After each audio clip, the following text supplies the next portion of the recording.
제가 여러분 이렇게 하면 여러분에게만 해당되고 저는 해당되지 않기 때문에 이런 표현은 맞지 않는 것 같아서 저와 여러분 모두 우리가 올바른 참된 판단, 선택, 또 올바른 지식 이런 것들을 주로 어디에서 우리가 찾고 배우고 있는 것 같습니까?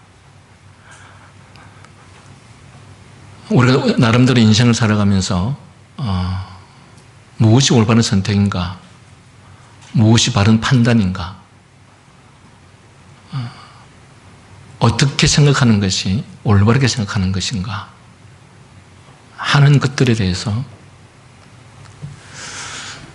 여러분은 각 분야의 전문가들을 찾아가서 이런 것들에 대해서 해답을 구합니까? 아니면 고전 인문학 같은 오래도록 이 지구상에 살아가는 사람들에게 알려진 그런 책들을 통해서 여러분들은 어떤 참된, 옳은, 올바른 진리 이런 것들에 대한 해답을 찾는 것 같습니까?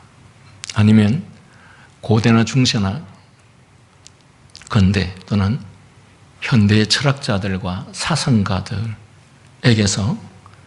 그런 올바른 판단과 선택에 대한 해답을 찾는 것 같습니까? 제가 여러분에게 이 질문을 하는 것은 진지하게 한번 생각해 보시기 바랍니다.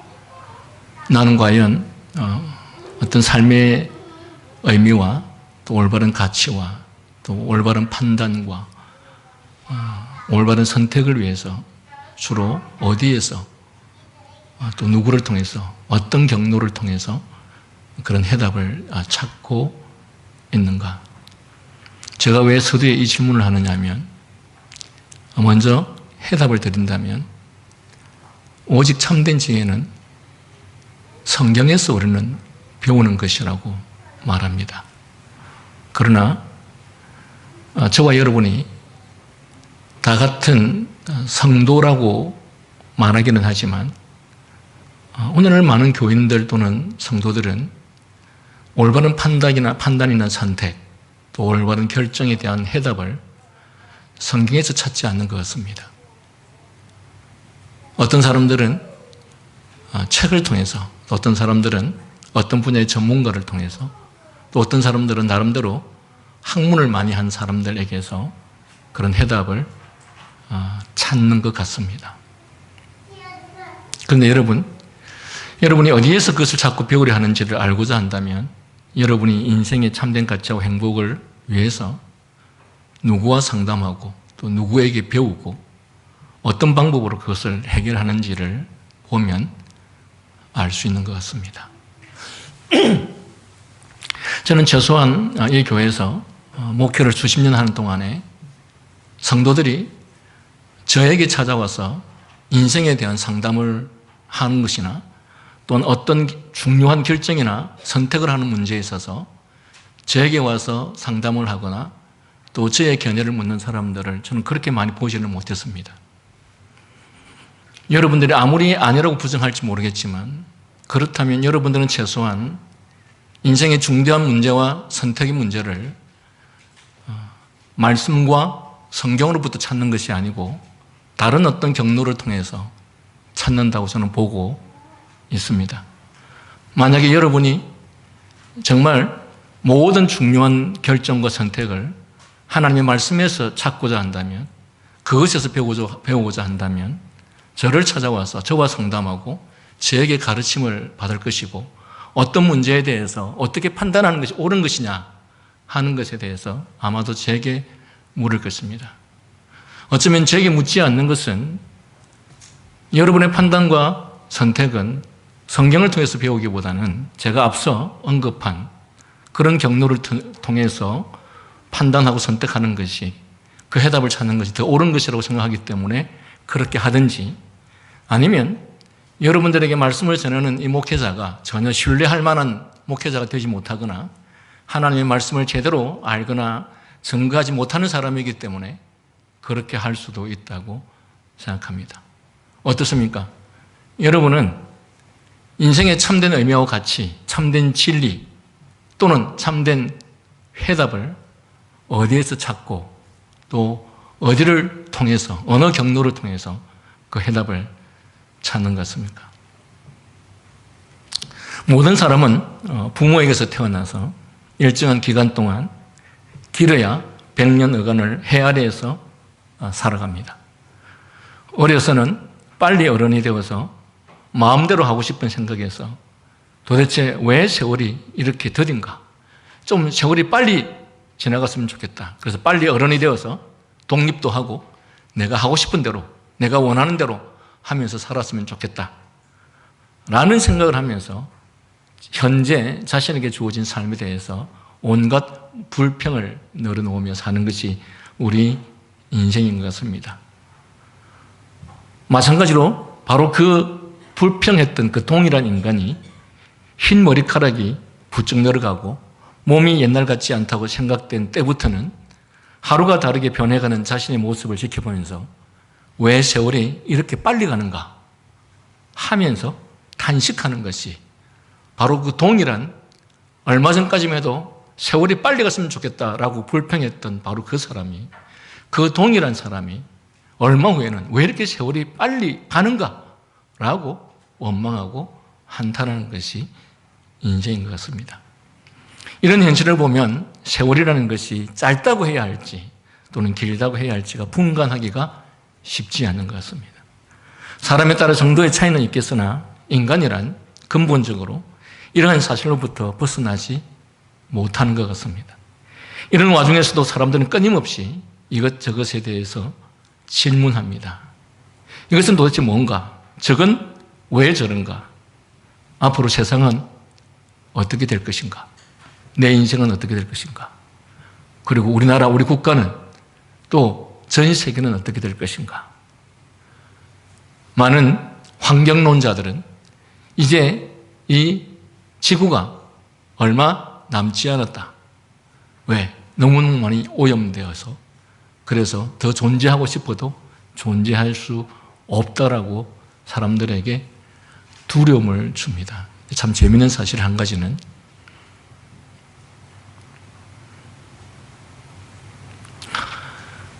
제가 1981년에 고등학교를 졸업했는데 그 고등학교 졸업하기 전까지의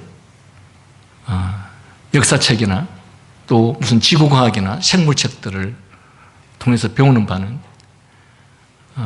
이 지구상에 석탄, 또 뭐 구리, 뭐 이런 종류의 물질들이 불과 길면 50년, 60년, 짧으면 20년, 30년 매장량이 그것밖에 없다고 그렇게 우리가 교과서에서 배웠습니다. 그런데 그 후에 저는 지금 벌써 40년이라는 세월이 지났습니다.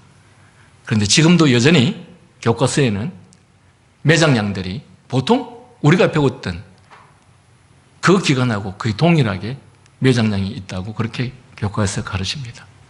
환경론자들의 그 겁주는 이야기를 들어보면 지구는 곧 멸망할 것 같은데 도대체 왜 지구는 이렇게 멸망하지 않는 것인가? 그리고 우리가 배운 바에 의하면 이 세상, 이 지구는 하나님의 주권과 섭리 가운데 있기 때문에 아무리 인간이 지구를 망치고 또 망친다 하더라도 하나님께서 지구를 멸망시키지 않는 이상은 지구는 멸망되지 않는다는 사실을 우리는 성경의 진리로부터 그 지혜를 배웁니다.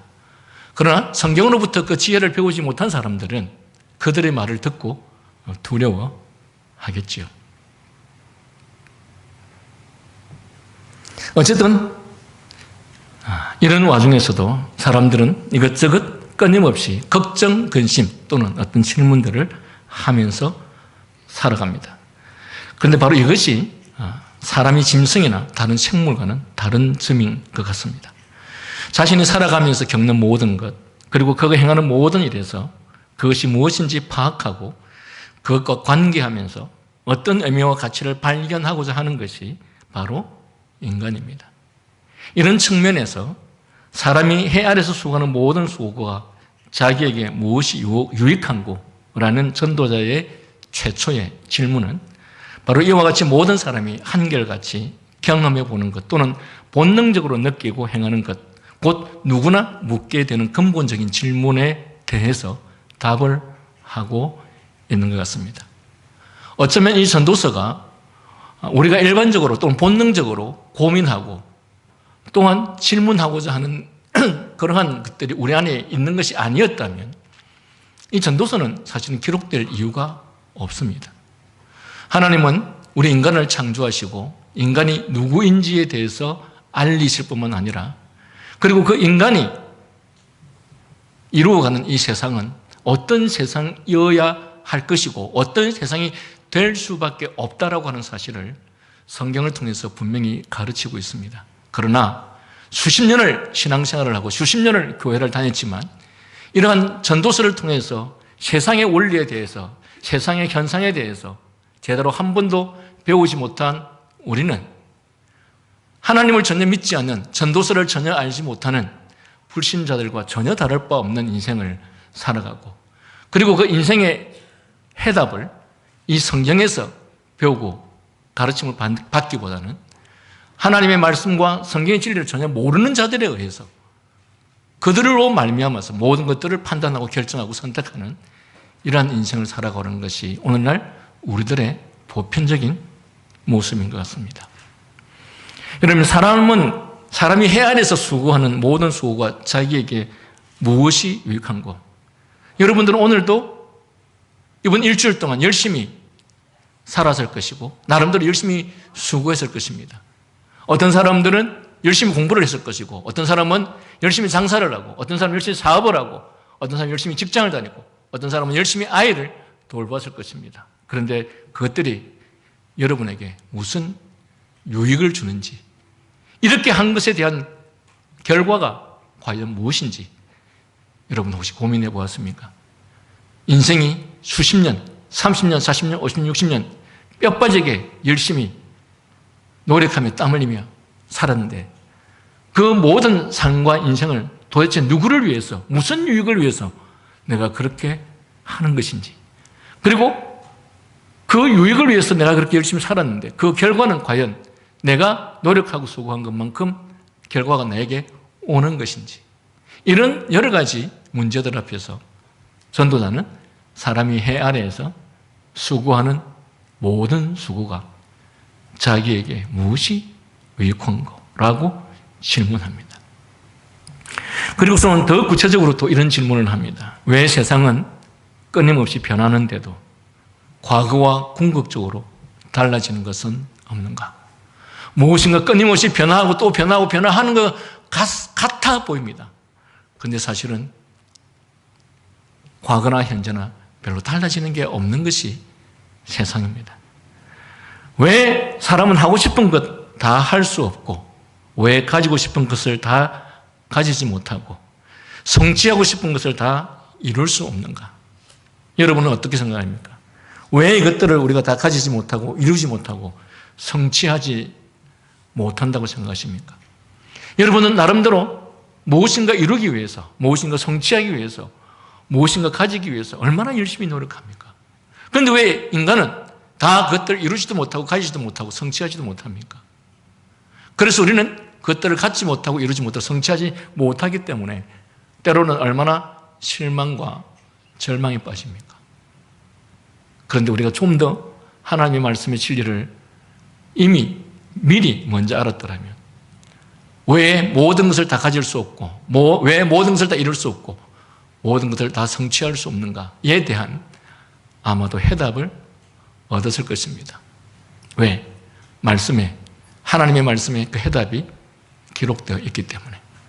그러나 몸은 항상 이곳에 와 있지만 하나님의 말씀을 주의 깊게 보거나 듣거나 배우지 않는 우리 인생들은 몸만 이곳에 앉아있지 그들이 한 고민과 생각들은 하나님을 전혀 알지 못하는 말씀을 전혀 알지 못하는 세상 사람들과 전혀 다를 바 없는 인생을 살아가면서 오늘도 여전히 변함없이 왜 나는 하는 일들이 이렇게 다 이루어지지 않고 내가 원하는 것들이 다 이렇게 가지지 못하는가 하면서 불신자들과 똑같이 절망하고 실망하는 모습을 보이는 것이 우리 오늘 신자들의 모습인 것 같습니다.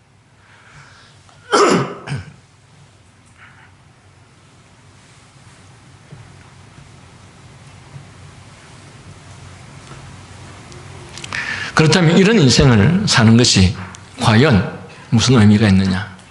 하나님은 왜 시종, 즉 시작과 끝을 사람으로 하여금 알 수 없게 하셨는가? 아니, 하나님께서 그럼 알려주시면 우리가 알 수 있는가? 우리 앞에서 이루어지는 모든 일들에서 그런 하나님의 생각과 뜻과 마음을 깨닫고 이해할 수 있는 능력을 왜 하나님은 우리에게 주시지 아니하셨는가? 좀 주셨으면 얼마나 좋겠는가? 뿐만 아니라 하나님께서 다스리는 세상에 왜 불의와 죄악이 이렇게도 많이 존재하고 횡행하는가?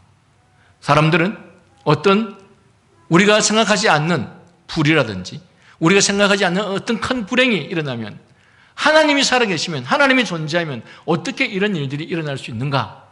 라고 하면서 하나님을 향해서 멸시하고 또 하나님을 향해서 분노하기도 하고 또 하나님에 대해서 실망하기도 합니다. 사람들은 하나님에 대해서 실망하고 하나님에 대해서 분노하면서 마치 자신의 이 분노와 실망이 정당한 것처럼 생각을 하면서 하나님이 살아계시면 어떻게 이럴 수 있느냐라고 말합니다. 여러분, 만약에 그리스도인이 이런 모습을 가진다면 대단히 창피스럽고 수치스러운 일입니다. 왜? 전도서를 통한 이 세상의 원리를, 이 세상의 현상을 하나님께서 다스리시고 주관하시는 이 세상이 어떠함에 대해서 얼마나 배우지 않았으면, 얼마나 듣지 않았으면, 얼마나 말씀을 공부하지 않았으면 그것을 마치 전혀 모르는 사람처럼, 하나님의 진리와 말씀에 대해서 전혀 아는 것이 없는 사람처럼 그렇게 하나님 앞에서 하나님을 해서 실망했다라고 하는 그의 그 실망이 마치 정당한 것처럼, 자신이 어리석고 무지한 것이 아니라 마치 하나님이 문제가 있고 잘못된 것처럼 그렇게 우리는 하나님을 향해서 외치고 있죠.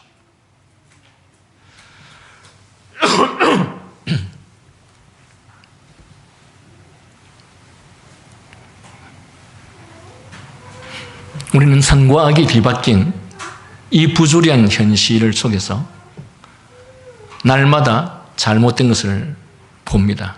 왜 이런 것들을 우리가 보아야 할 것인가? 과연 하나님께서는 때가 되면 이 어그러진 것들을 다 바로 잡으실 것인가? 사람들은 그렇게 기대하죠. 이 부패한 세상, 타락한 세상, 이 잘못된 질서, 하나님께서 언젠가 다 바꾸어 주시겠지, 지켜주시겠지. 그런데 안 되면 어떻게 할 것입니까? 되는 것은 하나님의 통치요, 안 되는 것은 하나님의 통치가 아닙니까? 해 아래서 보고 듣는 모든 것들에서, 그리고 이렇게 경험한 것들에 대하여 생각하고 이해하려고 하는 과정 속에서 아, 그렇군, 그럼 그렇지, 그래야지 라고 고개를 끄덕이며 수긍하게 되는 경우는 얼마나 드문가? 오히려 아니 왜 이렇지, 도대체 이럴 수가 있는가 하고 의문에 휩싸이며 회의하고 절망하고 탄식하게 되는 것이 오히려 보통입니다. 도저히 설명할 수도 이해할 수도 없는 일들로 가슴 아파하는 때가 얼마나 많이 있는지 모릅니다. 비록 불신자들의 경우는 내용과 성격이 다르겠지만 신자 역시 이런 일들에서 시험을 받아 회의하고 탄식하게 되지 않습니까? 그런 측면에서 전도서는 믿는 자가 당하는 이런 시험의 정서를 대변하고 그에 대한 해답을 주고자 하는 말씀입니다. 죄악과 불의가 횡행하며 선과 악이 뒤바뀐 해 아래 현실의 이면을 깊이 들여다보면서 전도자는 그러한 부조리가 결국 인간의 타락 또는 부패 또는 무능 때문이라는 것을 발견하게 됩니다. 그리고 사람은 결국 한평생 이렇게 힘들게 살다가 결국 죽어 잊혀지고 만다는 것을 확인하게 됩니다. 그러나 사실은 바로 사람 자신이 이런 부조리의 원인자일 뿐 아니라 그러면서도 그 부조리의 원인자일 뿐 아니라 그러면서도 그것을 해결할, 타개할 능력이 없는 무력하고 비참한 존재가 또한 인간들이라는 사실을 이 성경은 저희들에게 가르쳐주고 있습니다. 더 나아가서 하나님의 통치 역시 이런 부조리와 의문과 회유에 대한 근본적인 대답이 되지 못하는 것처럼 보이기도 합니다. 그래서 사람들은 신이 있으면 어떻게 이럴 수 있는가 하고 분노합니다. 사실은 인간의 타락과 부패, 그리고 세상이라는 것이 인간의 뜻대로 될 수 없는 곳이라는 것을 일깨우기 위한 하나님의 주권과 섭리로 말미암아 이루어지는 것인데 인간은 그것을 인정하려 하지 않습니다. 그렇다면 이런 현실을 보면서 인간은 미래에 대해서 어떤 희망을 가질 수 있는가? 우선 해 아래 현실의 부조리와 사람 자신의 타락과 부패한 성품을 생각할 때, 그리고 그가 가진 능력을 생각할 때 미래에 대한 소망은 사실은 가지기 어렵습니다. 여러분, 세상이 지금보다 더 나아질 수 있다고 생각합니까? 경제가 더욱더 발전하고 문명이 더욱더 발전하면 세상은 지금보다 더 나아질 수 있다고 생각하십니까? 성경은 없다라고 하는 것이 결론입니다. 그리고 경제가 발전하고 문명이 발전하고 하면 할수록 인간은 더더욱 영적 은혜로부터 멀어지고 하나님으로부터 멀어지기 때문에 그러한 인간들에게서 나타나는 부패와 타락의 모습은 더더욱 인간이 이 세상을 살아가기가 힘들게 만드는 것이 이 성경이 가르치는 세상의 결론입니다. 그렇기 때문에 우리는 이 하나님의 말씀을 보았었을 때 또 이 하나님의 말씀이 지시하는 인간이 도대체 누구냐? 인간이 이루는 이 사회, 국가, 세상은 어떻게 될 수밖에 없느냐 하는 것을 생각할 때 미래에 대한 소망을 가진다는 것은 사실은 어려운 것이다 라고 말할 수 있을 것입니다. 뿐만 아니라 해 아래 현실에는 반드시 이렇게 될 수밖에 없다는 필연만 존재하는 것이 아니라 여러분, 이렇게 될 수밖에 없는 필연이 어떤 것이 있습니까? 물이 아래로 떨어지는 것은 필연입니다. 그렇죠? 공을 던지면 날아가게 되는 것은 필연입니다. 그건 우연이 아닙니다. 그래서 이 세상은 반드시 이렇게 될 수밖에 없던 필연만 존재하는 것이 아니라 이럴 수도 있고 저럴 수도 있는 우연이 함께 공존하며 그것들이 나란히 병행하므로 인간이 미래를 예측하는 것이 근본적으로 불가능한 것이다 라고 성경은 저희들에게 가르치고 있습니다. 따라서 해 아래 인생에서는 무엇이든지 어떤 일이든지 일어날 수 있기 때문에 모든 가능성에 대해서 우리는 다 인식하고 있어야 하고 대비하고 있어야 한다라고 하는 것이 성경의 가르침입니다. 어떤 사람은 한 갈래만 고집하고 외골수로 살아가는 경우들이 있는데 이렇게 하면 이렇게 될 것이다. 이렇게 하면 이렇게 되어야지. 왜 이렇게 하는데 이렇게 되지 않는 것인가? 라고 생각하면서 마치 이렇게 하면 이렇게 되어야지 라고 자기가 생각한 것처럼 안 되는 것에 대해서 분노하고 어쩌면 세상이 이렇게 되어야 하는데 안 되는 것인가? 하면서 분노할 수 있는 것인가? 그것은 자신이 무지해서 그렇습니다. 세상은 필연만 있는 것이 아닙니다. 세상은 우연히 함께 공존합니다. 모든 것이 다 이루어져서 이제 곧 결과를 볼 것 같은데 여러분 갑자기 홍수가 나서 건물을 다 지었는데 갑자기 지진이 일어나서 건물을 다 지었는데 갑자기 비행기가 뭐가 문제가 되어서 집을 짓고 있는 그 집에 가서 부딪혀서 박살이 나는 이런 우연들이 세상에는 얼마나 많이 있는지 모릅니다. 이런 일이 일어날 때마다 어떻게 이럴 수가 있느냐? 성경의 가르침은 이럴 수가 있다라고 하는 것이 가르침입니다. 우리가 생각하는 바대로 1 더하기 1은 2가 아니라 1 더하기 1은 2, 3, 4, 5, 6, 7, 8 온갖 결과들이 올 수 있다라고 성경은 우리들에게 가르칩니다. 그러므로 여러분이 생각하는 바대로 되지 않는다고 해서 그것이 마치 세상이 이상하고 그렇게 되지 않는다고 해서 도대체 신이 계시는 것인가? 내가 믿는 하나님은 존재하는 것인가? 라고 하면서 원망불평하지 말라는 것입니다. 여러분, 우리들의 원망불평의 대부분은 그 대상에 문제가 있는 것이 아니라 우리 자신의 무지와 타락에 있습니다. 우리 자신의 무지와 어리석음에 있는 것이지 그 반대의 대상이 있는 것이 아니라는 사실입니다. 그런데 이렇게 만사가 불확실한 가운데서도 해 아래에서 한 가지 확실한 미래의 가능성이 있습니다. 이것만큼은 반드시 확실합니다. 이 가능성은 절대 불변합니다. 무엇일까요? 죽음입니다. 죽음은 어떤 경우에도 인간에게 다가올 수밖에 없습니다. 이 죽음에서 벗어날 수 있는 인간은 아무도 없습니다.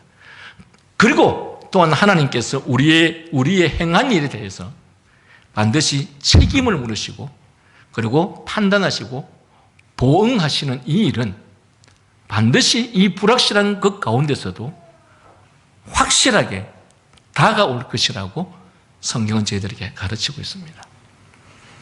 따라서 어려서부터 죽음을 생각할 나이가 멀었다고 말할 만한 나이에도 혈기왕성한 청년의 때에도 무엇을 기억하라? 창조주 하나님을 기억하면서 이 확실한 미래, 죽음과 심판에 대해서 항상 생각하고 살아야 된다라고 성경은 가르칩니다. 여기 이제 갓 결혼한 여러분, 이제 곧 결혼할 여러분, 이제 유치원, 초등학교를 다니는 여러분, 여러분의 인생은 수십 년 여러분의 인생이 늘려져 있고 기다려주고 있을 것 같죠. 그러나 성경은 우리의 인생이 정말 많이 남았을 것 같은 우리 젊은이들에게, 어린이들에게 죽음을 생각할 나이로는 너무도 많이 멀었다고 생각하는 그 사람들에게 창조주 하나님을 기억하면서 이 확실한 미래, 죽음이라고 하는 것이 반드시 올 수밖에 없는 이 확실한 미래 앞에서 죽음과 심판을 항상 생각하면서 살아라라고 가르칩니다. 다시 말하면 여러분의 인생이 여러분이 계획하는 대로 원하는 대로 다 되어지지 않는다는 것이고, 그리고 여러분 중 어느 누구도 이 죽음에서 제외되는 자가 없다는 말이고, 여러분 중에 어느 누구도 이 하나님의 심판에 대해서 제외될 사람이 없다고 말합니다. 그렇기 때문에 아직 죽을 날이 많이 남았다고 생각할 그때에도, 혈기왕성한 청년의 때에도 반드시 무엇은 기억하며 살아라, 죽음과 심판에 대해서는 생각하면서 살아라 라고 말합니다. 해 아래 작정을 세상과 만물을 지으신 하나님, 만물을 그 뜻대로 다스리시며 만사를 그 정하신 작정을 따라 이루어가시는 하나님, 비록 우리로서는 알 수 없는 것이기는 하나 항상 하나님의 작정과 주권을 생각하며 살아가라고 말씀하십니다. 이로써 전도자는 해 아래 세상의 근본적인 한계, 끊임없이 변하여도, 변하는 것 같아 보여도 결국 앞에서 말하는 것들을 벗어나지 못하는 한계를 갖고 있는 것이 우리 인생이다라고 하는 것을 가르치고 있습니다. 즉 인간의 지혜와 능력과 성취에 있어서의 제한, 그리고 이 죽음이라고 하는 한계에 대해서 성경은 말하고 있고, 무엇보다도 하나님의 창조와 통치라는 이 절대적 한계 앞에서 인간이 아무리 이것들을 이루고 싶고 또한 거기에서 빠져나가고 싶다 한다 하더라도 하나님의 절대적인 통치라는 이 한계 앞에서는 인간이 어쩔 수 없다라고 하는 것을 항상 기억해야 된다라는 것입니다. 여러분의 인생을 살면서 여러분의 뜻대로 되어지지 않는다고 해서 그것이 마치 이상한 것처럼 생각하지 말라는 뜻입니다. 왜?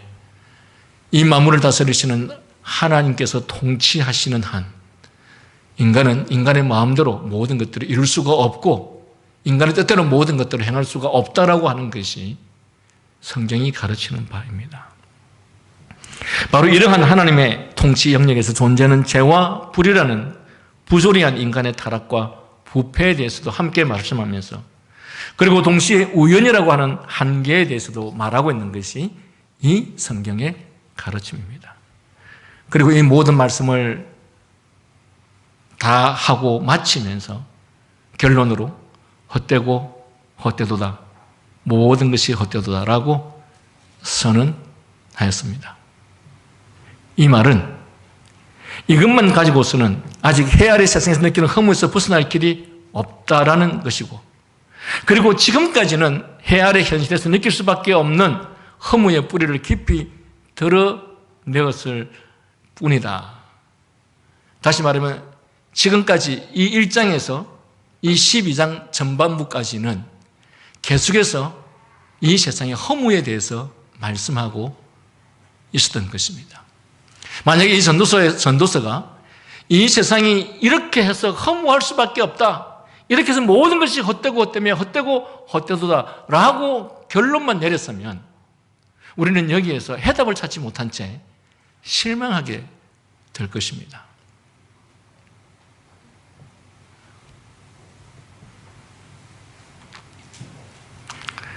지금까지는 이 허무라는 것에서 벗어날 길에 대해서는 다루지 않았습니다.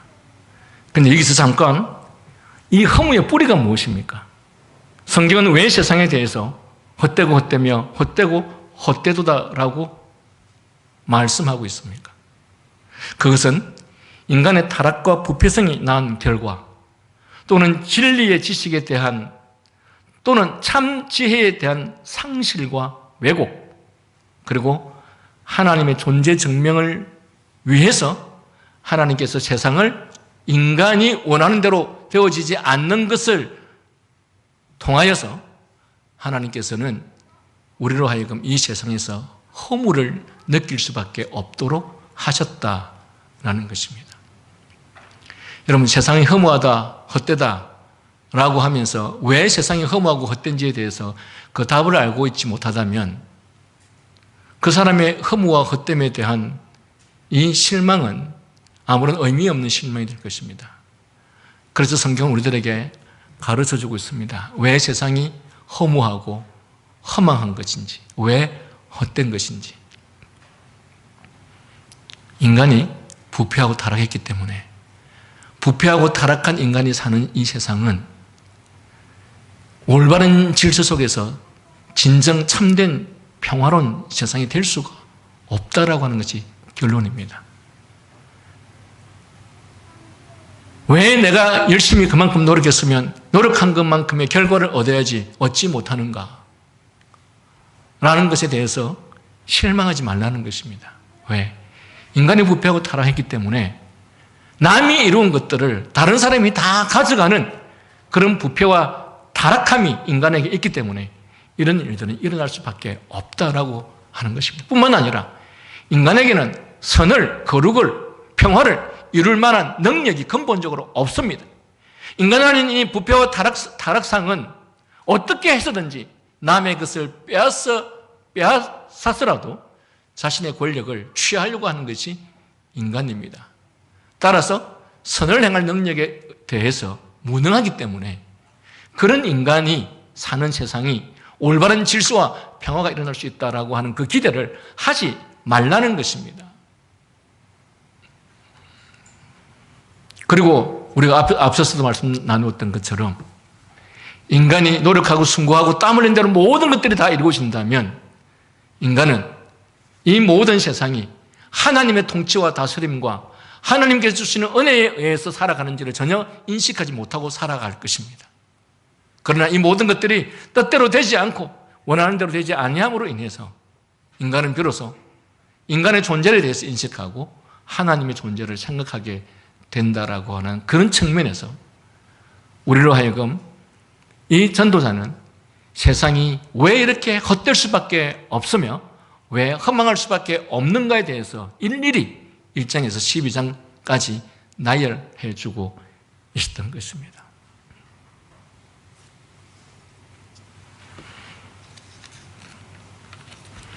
이제 1장에서 12장 전반부에 이르기까지 장문의 내용을 통해서 해 아래 현실로부터 느끼는 허물을 말해온 전도자는 이제 마지막으로 몇 마디 말을 덧붙이려고 합니다. 전도서를 완전히 마감하기 전에 하나님의 백성을 가르치는 선생으로서 그의 가르침을 맺기 전에 꼭 덧붙여야 할 두 가지 내용을 추가하려고 합니다. 전도자는 바로 12장 9절에서 14절까지의 내용을 통해서 두 개의 단락을 덧붙이고 있습니다. 앞서 말한 내용에 추가해야 할 것, 앞에서 가르친 내용에 덧붙여 꼭 가르쳐야 할 것이 있다는 뜻입니다. 그것은 여전히 시종일관 허물을 부르질 수밖에 없는, 아니 허무에서 벗어나게 하지 못할 뿐 아니라 적극적으로 허물을 부르짖게 하는 전도서의 이런 가르침이 과연 옳은 것인가? 이런 내용이 하나님의 백성을 가르치는 교훈이 될 수 있는가? 이것이 여기까지가 정답인가? 허무라는 것으로 결국은 결론을 내리는 것인가? 라는 이 당연한 의문에 대해서 전도자는 먼저 이렇게 대답하고 있습니다. 9절, 10절을 다 같이 한번 읽어볼까요? 시작.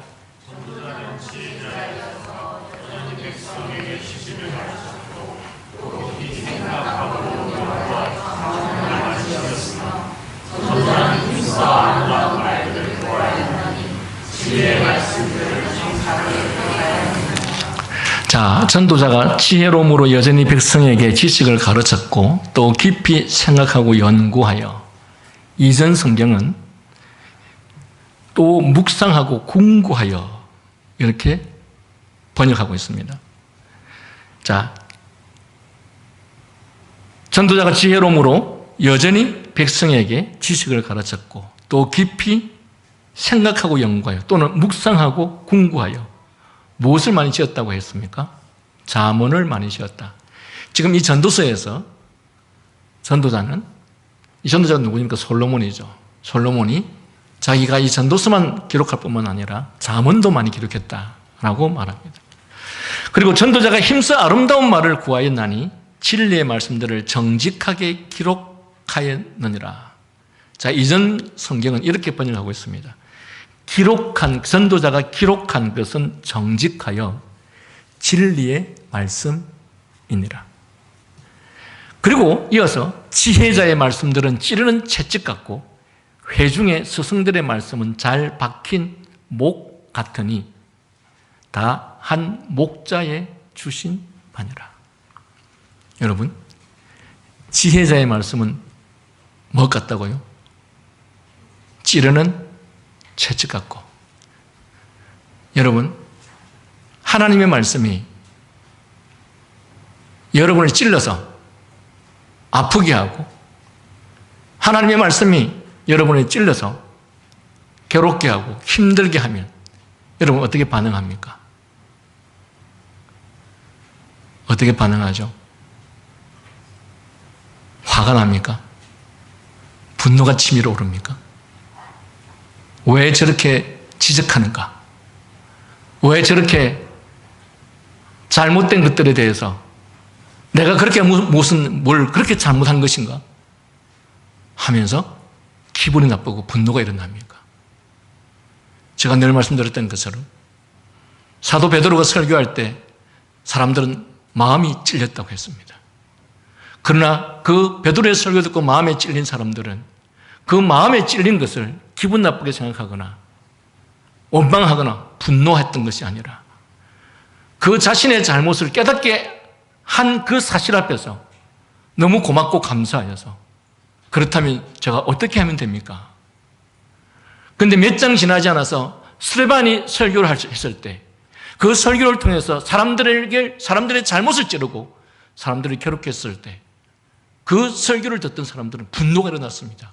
화가 치밀어 올랐습니다. 그리고는 어떻게 했습니까? 한두 사람만 화가 났다면 자기 혼자서 말하다 끝났겠죠. 그러나 거기 듣던 사람들이 다 같이 기분이 상했고 화가 치밀어 올랐습니다. 그래서 어떻게 했습니까? 현장에서 분노가 일어나서 그 설교했던 스데반을 향해서 돌로 쳐서 현장에서 죽여버렸죠.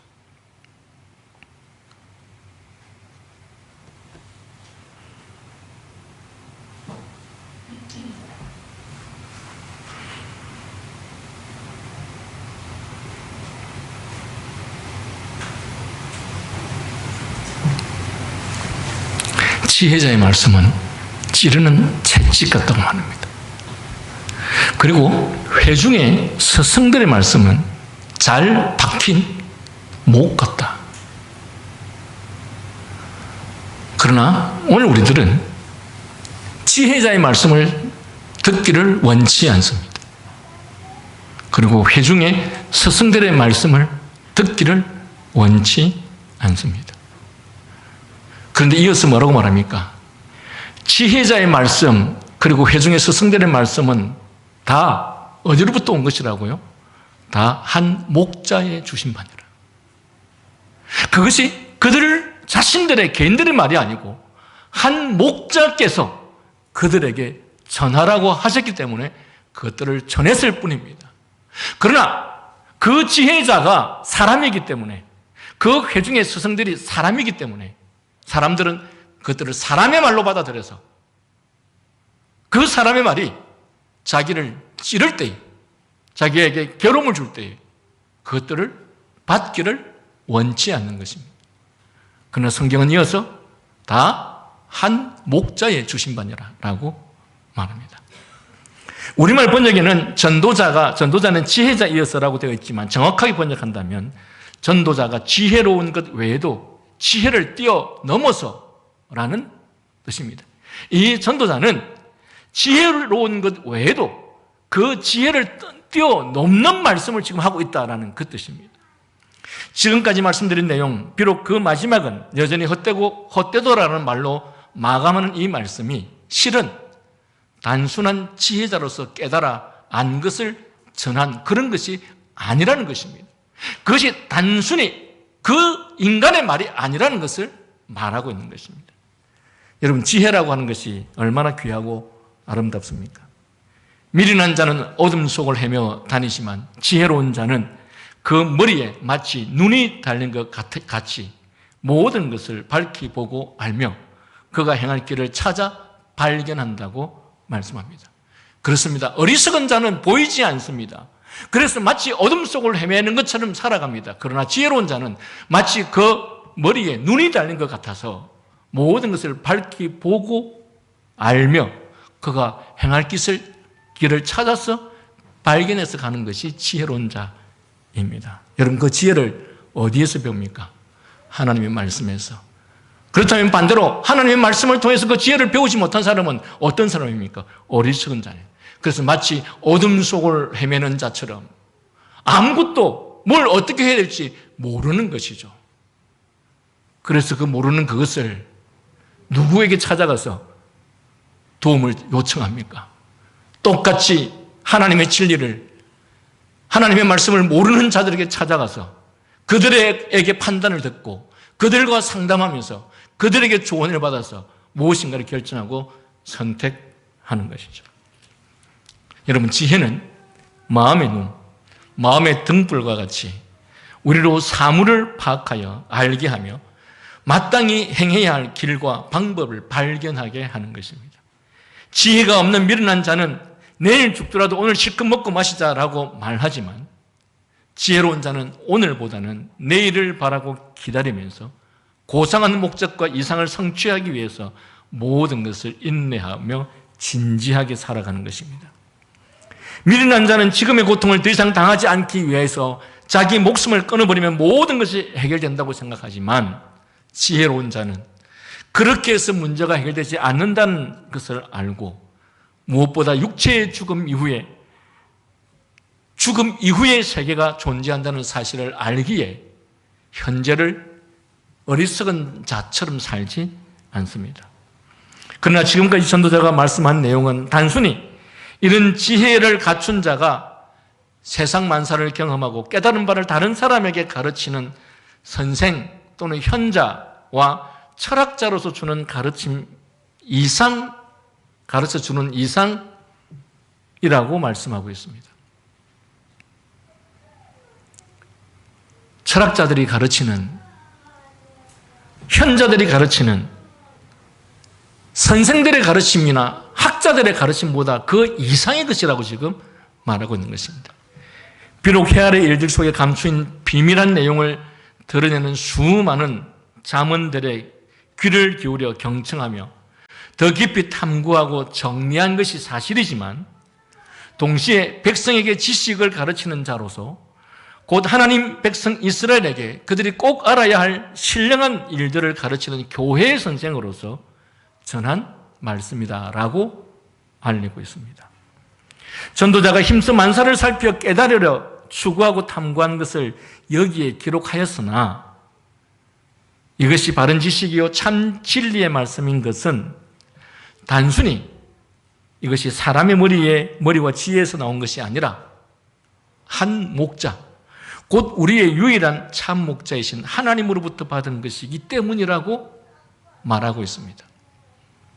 지혜자의 말씀들은 찌르는 채찍 같고 회중에 서성되는 말씀은 잘 막 박힌 목 같다라고 했을 때 이것들이 다 어디로부터 나온 것이냐? 다 한 목자의 주신 바다. 즉 우리의 유일한 참 목자이신 하나님으로부터 받은 것이다 라고 말합니다. 그러므로 하나님의 백성에게 있어서 진정한 지혜는 근본적으로 사람에게서 시작되는 것이 아닙니다.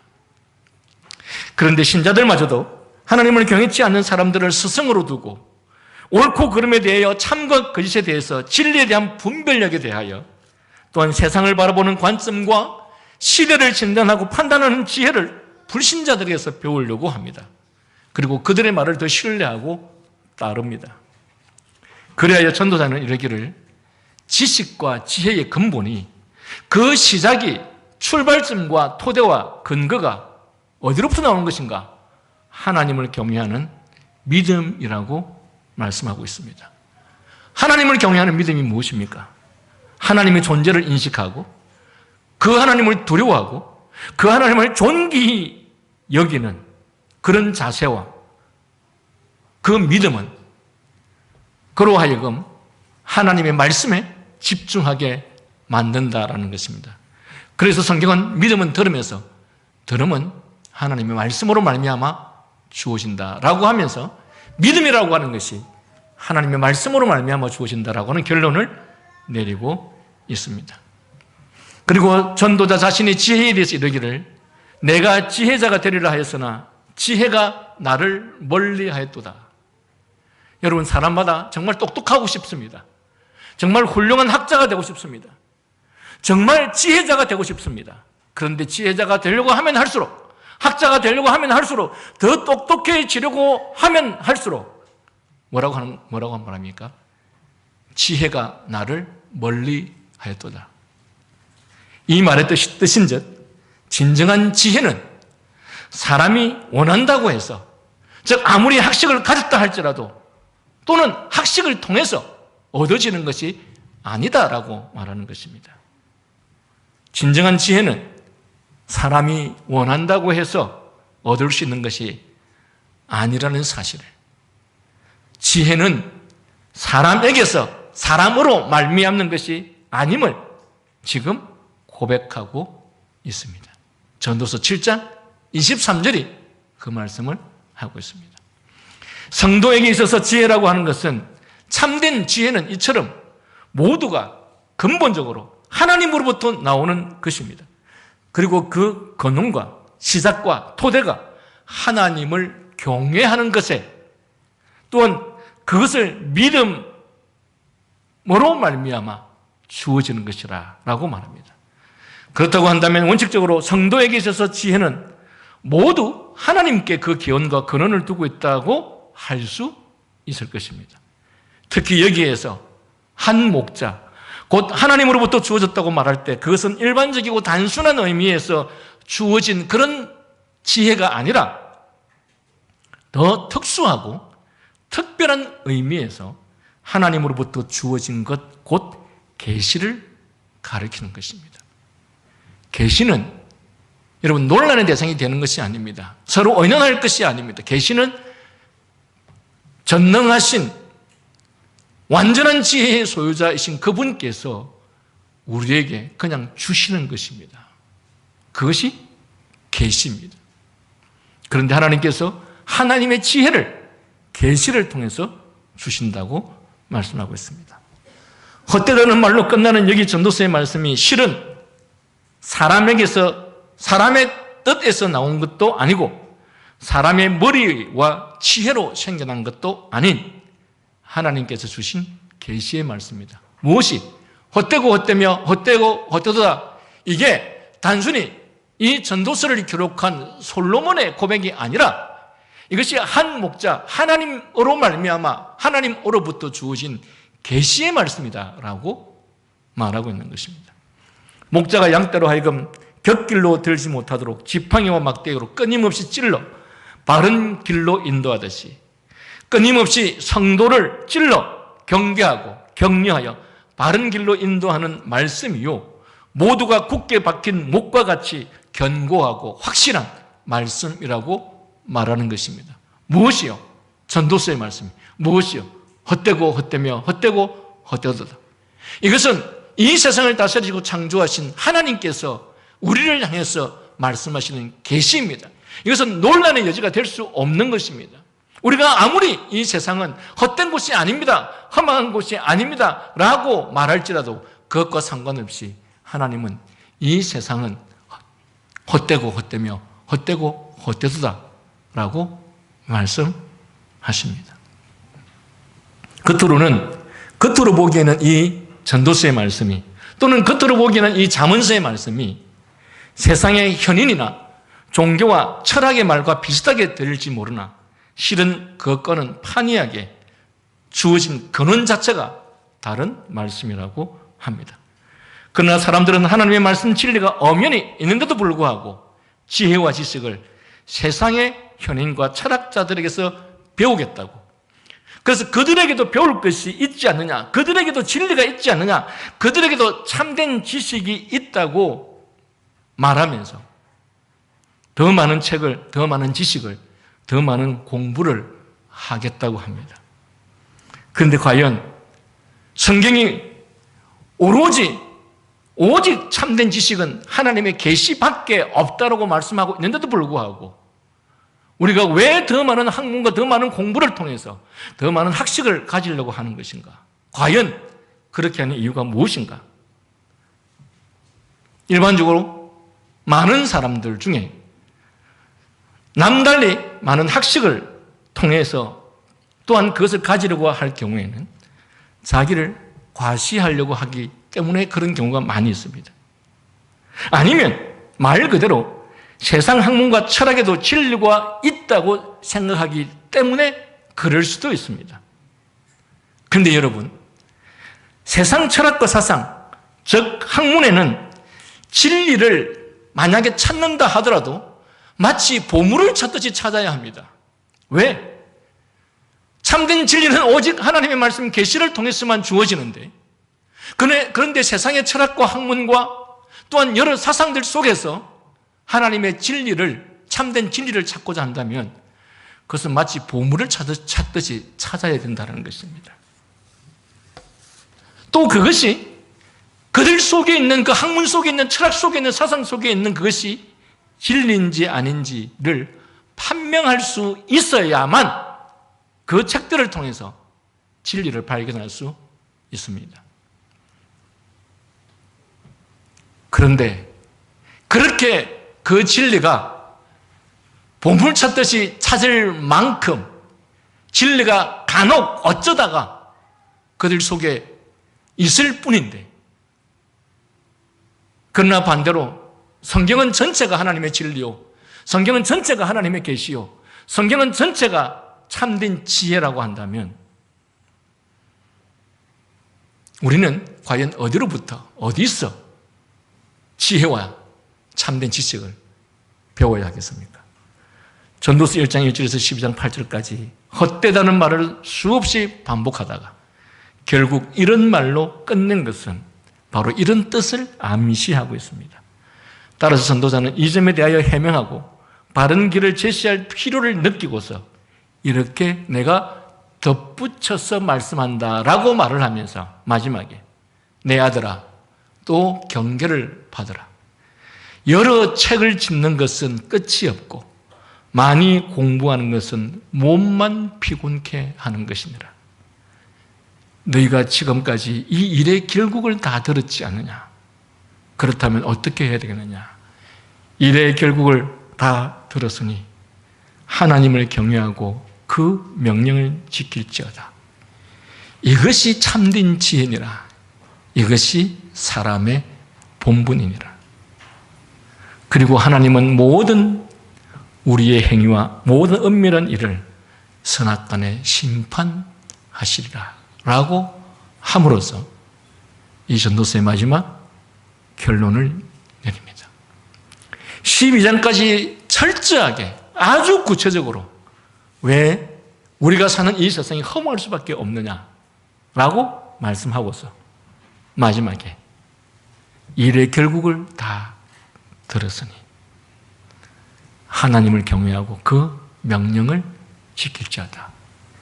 이것이 사람의 본분이니라. 여러분, 이렇게 이 세상을 창조하신, 그리고 인간을 창조하신 하나님께서 이렇게 말씀하고 있는데도 불구하고 아직도 우리가 꿈꾸는, 내가 소망하는, 내가 바라는 것들을 성취해 보지 않았기 때문에 거기에는 행복이 있을 것이다, 거기에는 즐거움이 있을 것이다, 거기에는 기쁨이 있을 것이다 라고 하면서 계속해서 그 길을 가고 싶은 사람들은 가시기를 바랍니다. 그러나 그것의 결국은 허무와 허망과 헛됨으로 끝날 것이고, 그리고 그것으로 끝날 것이 아니라 하나님께서는 우리가 행한 모든 행위와 모든 은밀한 일에 대해서 선악간에 심판하실 것이라는 이 귀중한 말씀을 항상 기억하면서 사시기를 바랍니다. 기도하겠습니다.